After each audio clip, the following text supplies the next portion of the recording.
Hello, hello. So today I'm going to be speedrunning the plot of the Romance of the Three Kingdoms, which is a medieval Chinese novel written around the 1600s and is perhaps the most famous novel in all of East Asia, right? So China, Korea, Japan, Vietnam, everybody kind of loves the Romance of the Three Kingdoms. So just for context, so it covers the Three Kingdoms period, which ran from around 220 to 280 AD, so around 60 years. And it has a lot, and so the overall premise of the novel is that the old dynasty, the Han Dynasty, is collapsing, and it's a bunch of battles, kind of a Chinese-style Game of Thrones, until the new dynasty is established, and this cycle kind of continues. So, cool. Okay, a bit more context. So again, Han Dynasty, right? So the Han Dynasty is the kind of the golden age of ancient China. Ran from around 200 BC to 200 AD. Right, so around 400 years. But right now, the Han Dynasty is in a state of disarray because it's kind of collapsing, and there are just giant plagues and famines all around. And so the peasants are starving, and they decide to rebel. And they formed the Yellow Turban Rebellion, right? So the peasants kind of organize themselves into armies, and they put yellow turbans around their heads. And now, the central government can't really get a hold of this because their power has diminished so much, and the emperor is like a 10-year-old kid or something like that. And so all of these kind of rebelling peasants have gotten out of control. And so the government has to call up all these warlords, right? All these local warlords to put down the rebellion for them. And as a result, these warlords become very, very powerful, right? Because it just kind of shows that the central government, the emperor, doesn't really have control over China anymore. And so these warlords actually have more power. And so most of the kind of main characters of this novel are these warlords, right? So, right. So there's this guy named Liu Bei, right? Liu Bei is kind of the main character of this entire story. So Liu Bei, LB Liu Bei, he is a very generic kind of main character. He has very large ears. He is just a very nice and kind figure just in general. And he has two brothers in arms, right?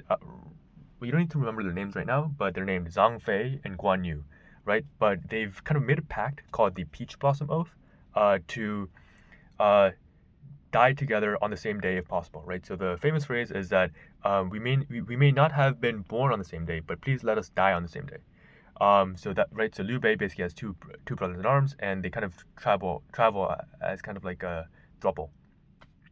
There's this other guy named Cao Cao, Cao, Cao Cao. He is a brilliant strategist, kind of an anti-hero slash villain, and he's often the kind of the fan favorite of the series just because of how I guess uh, charming and kind of brilliant his strategies are.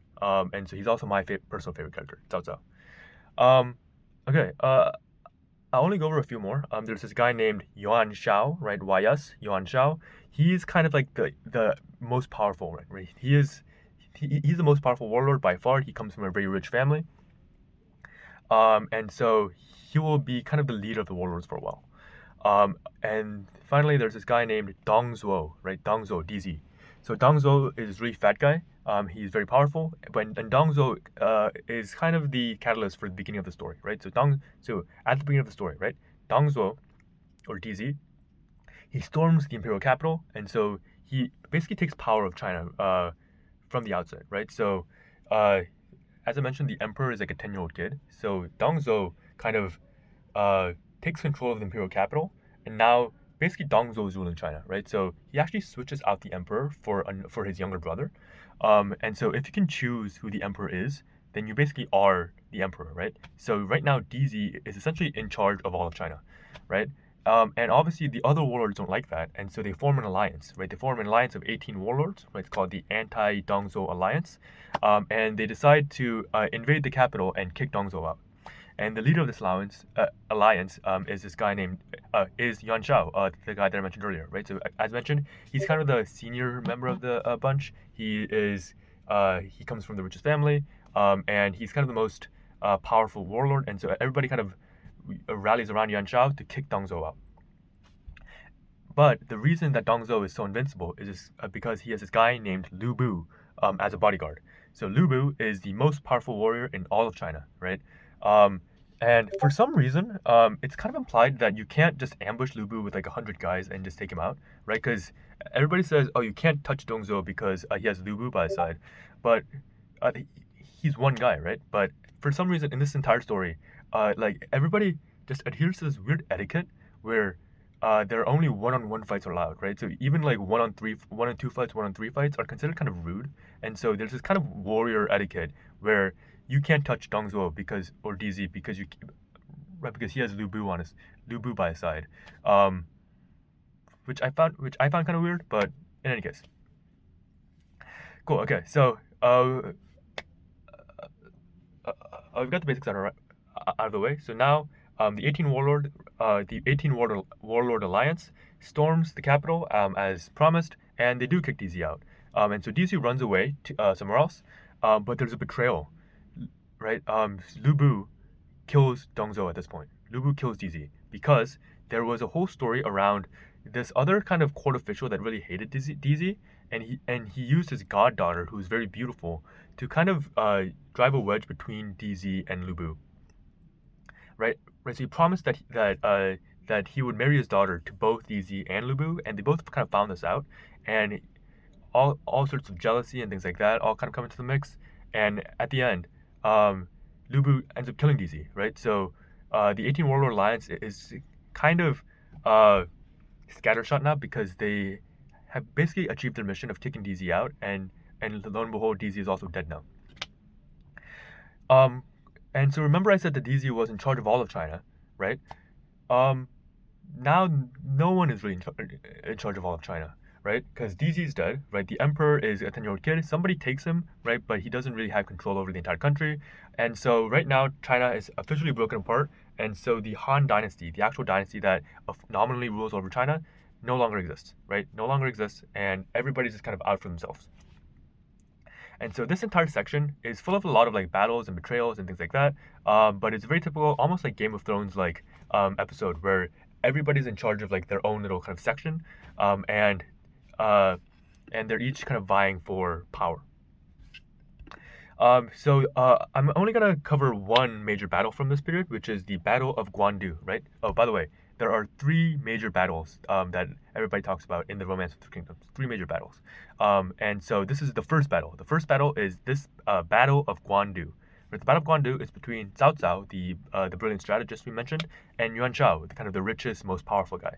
And this is a very key moment because this is when the underdog Cao Cao kind of showcases his strategic brilliance and actually beats Yuan Shao, right? And the way he beats Yuan Shao is that he basically uses a spy to find out where Yuan Shao's grain storage is, right? So Yuan Shao's army is way larger than and Cao Cao's, right? So they're fighting almost 10 to 1, right? So Yuan Shao's army is like this big, and Cao Cao's army is like this big, but Cao Cao used a spy to figure out where Yuan Shao's armies kind of supplies are, and he attacks that at night, and it succeeds, and Cao Cao ends up winning, right? So this is a very major event where Yuan Shao's forces essentially just end up disappearing, and he dies shortly afterwards, right? So Cao Cao, kind of the underdog, has defeated Yuan Shao just through like sheer cunning, which is a really big thing here. And so now, remember, Yuan Shao was the most powerful warlord, right? Cao Cao has just defeated Yuan Shao, and so now Cao Cao is the most powerful guy, and he basically comes very close to conquering everything, right? Conquering everything, right? So he has pretty much conquered almost half of what we know as China today, and he is coming down, right? So he has conquered the entire northern half, and now he's coming down to conquer the southern half as well, which is also where Liu Bei, our kind of main character, is, right? So Liu Bei and his two brothers in arms are kind of down there right now, and so they want to resist Cao Cao, right? So this is a very big moment where it's determined whether Cao Cao will succeed in conquering everything. So Liu Bei teams up with another guy named Sun Quan, who is not that well known because even though he's technically important, he doesn't do anything interesting. But anyway, Liu Bei goes to Sun Quan to suggest an alliance to to resist Cao Cao's kind of southward expansion. And so at this point, Cao Cao, I believe, has like 80,000 soldiers, and no, 800,000 soldiers. One second, look this up.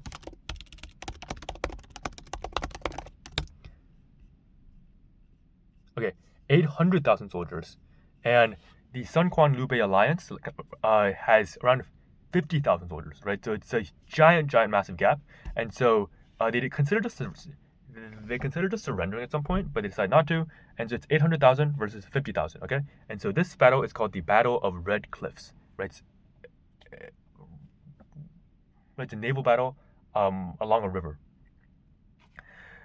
Cool. Okay, it's called the Battle of Red Cliffs because it's fought near a bunch of cliffs, and the end result is that the underdogs, right, the 50,000, actually win, right? So Cao Cao, the brilliant strategist, is defeated, and the way it's defeated is actually pretty clever. So they use a spy. They use a spy as usual, but Cao Cao has sent a spy down to the camp of Liu Bei, but Liu Bei makes the spy watch a very kind of public flogging of this guy named Huang Gai. It's one of the generals. It's not very important, but he pretends to get angry at Huang Gai, and he flogs him very harshly. And so Huang Gai goes to Cao Cao, basically to surrender. Right? It's like I'm gonna be surrendering because Liu Bei has betrayed me so hard. He has flogged me so hard. And so the Cao Cao spy reports all this to Cao Cao and basically says, yes, the public flogging is very real. The argument was very real, right? So you could trust Huang Gai coming over. And so all of Cao Cao's soldiers are aligned in these ships, right? Ships on this river. And so Huang Gai with his ships approaches Cao Cao's ships, appearing to join them. But it turns out this entire episode with Liu Bei arguing with Huang Gai and everything like that was a hoax, right? It was a hoax, and Huang Gai Huang Gai does not actually dislike Liu Bei. Huang Gai pretended to get in an argument with Liu Bei so that he could gain the spy's trust, and so that the spy would tell Cao Cao that he could trust Huang Gai. Right? It's a very kind of complicated triangle here. But anyway, Cao Cao's ships are here. Huang Gai's ships approach, and as they approach, they catch on fire, right?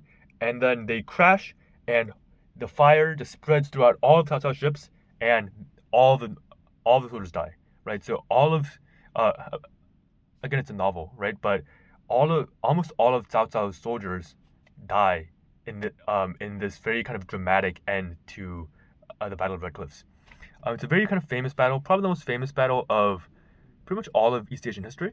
But this is the second big major battle, right? So the first one was the Battle of Guandu with the grain storage. This is the second one with the kind of the navy and the fire. Cool. Okay, so that is the Battle of Red Cliffs, and we have, and then so the result is that Cao Cao, he was in the north and he was expanding southward, but now he's not, and so now he's just kind of he's relegated to the northern half, and Liu Bei and Sun Quan, they split the southern half into two halves, right? So you have three kingdoms, 1, 2, 3, right? So Cao Cao, you have Liu Bei, you have Sun Quan. Cao Cao names his country Wei, Liu Bei names his country Shu, or Shu Han, and Sun Quan names his country Wu, right? So there are three countries now, or three kingdoms, Wei, Shu, and Wu. And so therefore this entire period is called the Three Kingdoms because now there are three kingdoms. Cool. Okay. We're almost done actually. There are all sorts of like small stories after the actual three kingdoms are formed, but the major one is that you remember I mentioned that Liu Bei has a few brothers in arms, right? Guan Yu and Zhang Fei. So Guan Yu, one of kind of Liu Bei's like very esteemed kind of friends, he is stationed at a specific fort in between Shu, his country, and Wu. And one day, one of the Wu generals invades the fort, and he actually ends up killing Guan Yu, right? So again, Liu Bei, Zhang Fei, Guan Yu, those three people are so close that they have vowed to die together. But yet, right? So when Guan Yu dies, Liu Bei gets so angry and just so maniacally furious at Wu, right, like the entire country, that he just launches a giant invasion of Wu, as a nation. And so he just uh, leads an army very irrationally and just kind of uh, dives very deeply into the heartland of Wu, which is very foresty, right? So people kind of describe it as kind of like a Vietnam kind of scenario, where there's a lot of kind of like jungles and forests and things like that. But Shu is here, Wu is here, and Liu Bei just kind of leads an army straight into the forest. At which point, a very brilliant Wu general gets the idea to just light the entire thing on fire. And so, once Liu Bei's army is sufficiently kind of inside Wu territory, the Wu general gives the go ahead, and then he lights the entire thing on fire, and they all die. So Liu Bei kind of survives, and so he kind of runs away, but he's also dying. Also, by the way, Zhang Fei, the other brother, he also died around this time. So Liu Bei, Zhang Fei, Guan Yu, the three brothers, have all died, and now Liu Bei's son has become the emperor of Shu, right? And that's the third great battle of this entire novel. It's called the Battle of Yiling, right? So where the entire Shu army kind of marched into Wu, but they're all burned alive. Cool. Okay, so that is the Battle of Yiling. And then the last thing that happens in this novel is something called the Northern Expeditions, which basically means that, right, so again, still there is Wei, Shu, and Wu, but Shu wants to invade Wu and reclaim the old Han capital, right? So there's this master strategist named Zhuge Liang, and he launches 6 northern expeditions to try to conquer Wei, essentially, right? So again, Wei, Shu, Wu, he tries to conquer Wei 6 times, and he fails all 6 times. And so he's referred to as a master strategist, but that's mostly because of like his past achievements. And if you actually look at his record, he's actually not a great strategist if you think about it. But anyway, he invades Wei 6 times, but he has a rival named Sima Yi, right? So this is actually a very important name, Sima Yi. Sima Yi is the strategist for the Wei side, right? So Zhuge Liang is the strategist for the Shu side, and Sima Yi is the strategist for the Wei side, right? And so they kind of have like this kind of epic rivalry of like strategists and like just like a brain game of like who can come up with like the smartest kind of strategies to fend off the other's attacks. And so again, in the last expedition, Zhuge Liang dies, right? So the dream of kind of reunifying China kind of dies along the way. But then Sima Yi, you remember, right? So Sima Yi is a strategist for the Kingdom of Wei, and as you remember, the Kingdom of Wei was founded by Cao Cao, right? So Cao Cao has long died, but his sons and grandsons are kind of continuing the Cao line, right? So his son is named Cao Pi, and they're just like the House of Cao. Um, at some point, Sima Yi, right, the strategist, slowly starts to kind of creep up on the Cao family like a parasite, and he eventually takes over the Cao family, and the Sima family actually becomes the imperial line, right? So I believe it's Sima Guang or something like that, or Sima Shi. One of the Simas, right? So Sima Yi's son or grandson, he takes over the Wei throne, and so now even Cao Cao's legacy has kind of been distorted because the Sima clan has won at the end of the day. And the Sima clan, right, the Wei state under the Sima clan, eventually just conquers Shu and Wu, right? So they reunify China, and they rename themselves to Jin, right? So again, kind of the tragedy of this is that neither Wei Shu or Wu, right, the titular 3 kingdoms of China, actually end up reunifying China, right? The entire thing is kind of a moot because all kind of the great heroes, Liu Bei, Cao Cao, Sun Quan, Yuan Shao, DZ, everybody like that, they all fail to conquer China. And at the end of the day, the guy that conquers China is just this strategist figure that kind of comes up at the end of the novel. But anyway, so now we started this novel with the Han Dynasty and a unified China. We have now finished this novel with unified China and is now the Jin Dynasty, right? So Han Dynasty and Jin Dynasty.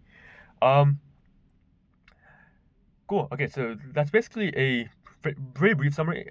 I know it's been 20 minutes, but again, there are a lot of stories that I haven't really covered. And so if you want to watch like a very kind of good summary. I think Oversimplified has a very good summary. This entire video was kind of inspired by this guy, this Korean streamer named Chimchakman, who has a much better explanation than I do. His is like 5 hours long, and it's a very detailed explanation. It's very funny. So please check both of those channels out. But yeah, this is kind of fun. And let me know if I missed anything or got anything too wrong. I wanted to keep it pretty simple. But yeah. All right. See you guys.